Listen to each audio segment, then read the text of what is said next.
కన్యారాశి వారికి 12వ స్థానము వ్యయస్థానమైనటువంటి సింహరాశిలో చంద్రుడి యొక్క సంచారం అనేటటువంటిది, వ్యయస్థానంలో కేతువుతో కలిసినటువంటి చంద్రుడి యొక్క సంచారం అనేటటువంటిది విపరీతమైనటువంటి మానసిక అశాంతికి కూడా గురి చేసేటటువంటి అవకాశం ఉంది. ఆందోళన, నిద్రలేమి ఇబ్బందులు పెట్టవచ్చు. అనవసరమైనటువంటి భయాలు, అంటే గతంలో మనం ఎప్పుడైనా ఏదైనా చిన్న పొరపాట్లు కనుక చేసి ఉన్నట్లయితే వాటికి సంబంధించినటువంటి ప్రతికూలతలు కూడా ఇక్కడ కన్యా రాశి వారు పొందే అవకాశం ఉంటుంది.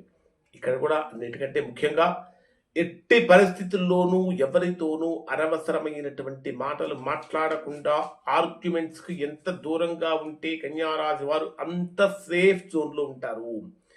మరి 28వ తేదీ ఉదయం 5:04 నుంచి 30వ తేదీ మధ్యాహ్నం 2:32 వరకు ఉండేటటువంటి ఈ సమయంలో మీ స్వక్షేత్రమైనటువంటి కన్యా రాశిలోకే చంద్రుడి యొక్క సంచారం అనేటటువంటిది ఇప్పటిదాకా కన్యా రాశి వారు ఏ రకమైనటువంటి గందరగోళాలైతే అనుభవిస్తూ ఉన్నారో, గందరగోళాలైతే ఫేస్ చేస్తూ ఉన్నారు, అటువంటి గందరగోళాలన్నీ కూడా తొలగిపోయి చేసేటటువంటి పనులలో ఒక స్పష్టత కనిపిస్తుంది. అనుకున్నటువంటి పనులన్నీ కూడా దిగ్విజయంగా పూర్తి చేయగలుగుతారు. అన్నిటికంటే ముఖ్యంగా కన్యా రాశి వారి యొక్క వ్యక్తిత్వం చాలా చక్కగా మెరుగుపడుతుంది అని చెప్పాలి. చుట్టుపక్కల, అంటే మీ సరౌండింగ్స్లోనూ మీతో పాటు పనిచేసే వారి యొక్క సంపూర్ణమైనటువంటి మద్దతు కూడా పెరుగుతుంది. ఆరోగ్యపరంగా కనుక తీసుకున్నట్లయితే శారీరకమైన శక్తి కూడా పెరుగుతుంది. అనారోగ్య సమస్యల నుంచి కూడా బయటపడతారు. 30వ తేదీ మధ్యాహ్నం 2:30 నుంచి 30వ తేదీ రాత్రి వరకు ఉండేటటువంటి సమయాన్ని కనుక పరిశీలిస్తే ఇది ఎక్కడ లేనటువంటి ఫుల్ జోష్తో ఎలాంటి విషయాలలోనైనా సరే దూసుకెళ్లేటటువంటి తత్వంతో ఇక్కడ కన్యా రాశి వారు ఉంటారు. కుటుంబ సభ్యులతో సఖ్యత ఏర్పడుతుంది.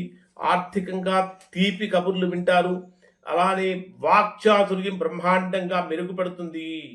కన్యా రాశిలో జన్మించినటువంటి వారు ఈ 10 రోజులు కొన్ని గ్రహ దోషాలకు సంబంధించినటువంటి పరిహారాలు చేసుకోవాలి. అలానే 7వ స్థానంలో కుజుడు సంచరిస్తున్నాడు. కుజవీక్షణ కూడా డైరెక్ట్గా మీ జన్మరాశి మీద ఉన్నటువంటి కారణం చేత అది తొలగిపోవటానికి ఇక్కడ కన్యా రాశి వారు చేయాల్సింది ఏంటంటే ఆంజనేయ స్వామి యొక్క సింధూరాన్ని ధరించడం, ఆంజనేయ స్వామికి తమలపాకులతో పూజ చేయడం వల్ల మంచి ఫలితాలు పొందుతారు. ఇంకా చెప్పాలంటే సాధ్యమైనంత వరకు మౌనవ్రతం అనేటటువంటిది కూడా కన్యా రాశి వారికి బాగా ఉపయోగపడుతుంది.